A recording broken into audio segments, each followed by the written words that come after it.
হোমগুটি খেলা ময়মনসিংহবাসীর কাছে খুবই পরিচিত এক নাম।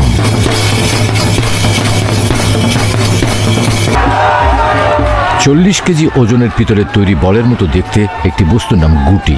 এটি দিয়েই হয় হোমগুটি খেলা।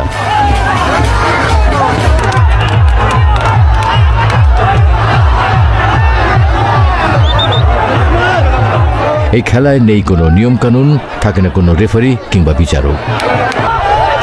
খেলোয়াড়ের কোনো নির্দিষ্ট সংখ্যাও নেই, গুটি টানাটানেই হলো খেলা।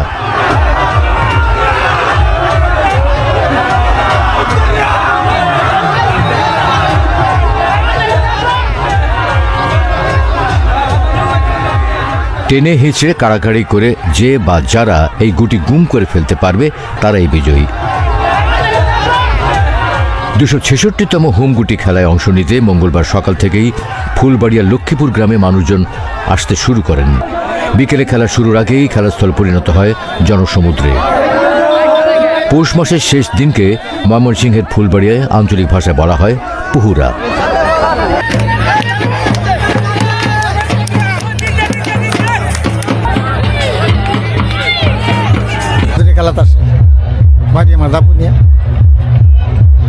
খেলা উপভোগ করার জন্য আসি, ভালো লাগে এই জন্য। মানুষ দেখবার আসে, বাপ মা এই আসতাম, বাবা নিয়ে আসতাম ছোট ছোট। এই দিনে একই সময়ে একই স্থানে যুগ যুগ ধরে অনুষ্ঠিত হয়ে আসছে এই হোমগুটি খেলা।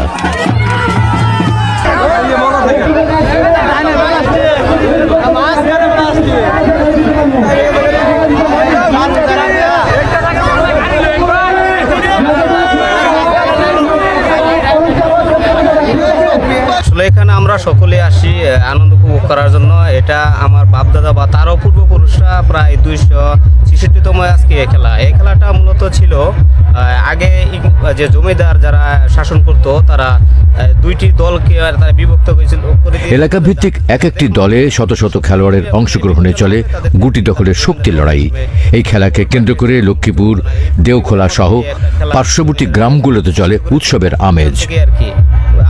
মানে এই যে 266তম আমার দাদা, তার পূর্বদাদা সবাই দেখছে, আমি তাদের কাছ থেকে শুনছি এবং আমিও এই খেলা, আমার বয়স আনুমানিক 25-26 বছর, তবে আমি বুঝমান হওয়ার পর থেকে খেলা দেখি। আসলেও খেলাটা অনেক আনন্দ উপভোগের। এখানে আপনার প্রায় অনেক থানা, আমাদের যে ময়মনসিংহ ডিস্ট্রিক্ট বলেন, অন্যান্য যে কোনো থানা, আমাদের 13টা থানার লোক এখন একত্র হয়।